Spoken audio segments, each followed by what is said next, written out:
Je vais avoir besoin que vous connaissiez le triangle de Pascal et la façon de l'utiliser. Donc un triangle de Pascal, c'est un triangle que vous construisez en commençant par le 1, ici. Puis vous voyez, il y a toujours des 1 aux extrémités. Et au milieu, pour construire l'élément qui est là, je vais chercher la ligne du dessus et j'ajoute. Vous voyez, je suis à cet emplacement-là, je monte, je vois 1. Je recule, je vois 1, je les ajoute, ça fait 2, et c'est ça que je place à cet emplacement-là. Pour la ligne suivante, je commence par 1, je vais finir par 1. Pour aller mettre la valeur ici, je monte, je vois 2, je recule, je vois 1, je les ajoute, ça fait 3. Pour construire cet emplacement ici, même procédé. Je monte, je vois 1, je recule, je vois 2, je les ajoute, 2 plus 1, 3. Et ainsi de suite. Le 1, cet emplacement-là, je monte, 3, plus 1, 4, je vais mettre 4. Cet emplacement-là, je monte 3, je recule 3, 3 et 3, 6. Pour cet emplacement-là, je monte, je recule, 3 plus 1, 4, 4. Etc., etc. On pourrait construire des triangles à l'infini, mais c'est pas ce qu'on va faire. Et ensuite, comment on les utilise? Ce dont j'ai besoin, c'est que vous sachiez que ces coefficients ici, c'est ce que vous allez mettre si vous voulez écrire en version accélérée a plus b carré. A plus b carré, ça commence toujours par a carré. Plus quelque chose. Et le quelque chose, en fait, je diminue la puissance de a et je monte la puissance de b. Et je termine par b carré. Et en fait, les valeurs qu'on va mettre devant ça, c'est ce qu'on lit dans la ligne correspondante du triangle. Ça, c'est la ligne qui donne a plus b carré. Ça fait, si je change les couleurs, bah là, vous avez 1, bah là, vous allez avoir une fois a carré.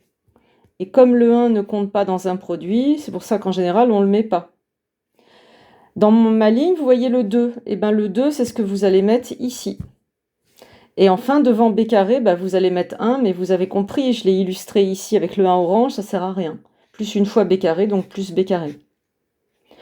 On recommence.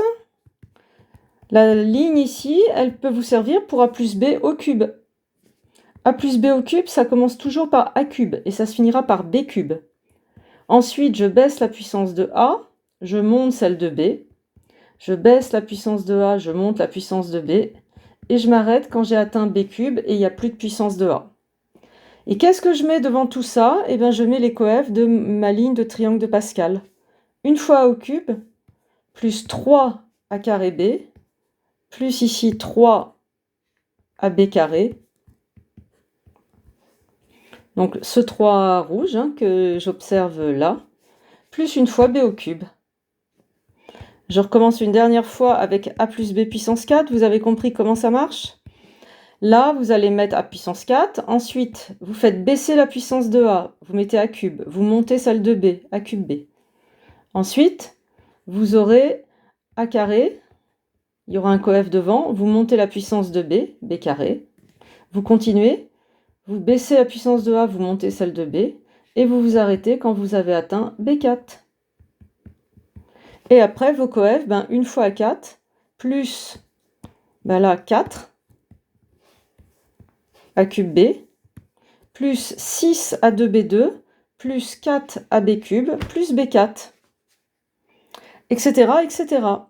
Et si vous voulez écrire a moins b puissance 4, eh bien, sous votre ligne, vous mettez la règle des plus-moins. Vous commencez par plus, vous mettez moins, plus, et vous faites exactement ce que j'ai fait avant, mais vous modifiez avec vos plus-moins. A4, moins 4 a cube b, plus 6 a 2b, moins 4 ab cube, plus b4. Et on commence toujours par plus. Donc votre triangle de Pascal, il peut vous servir à écrire des a plus b puissance n ou des a moins b puissance n. Il vous donnera à la fois les coefs et à la fois les signes. On va l'utiliser dans l'exercice 40 avec la formule de Moivre. À bientôt!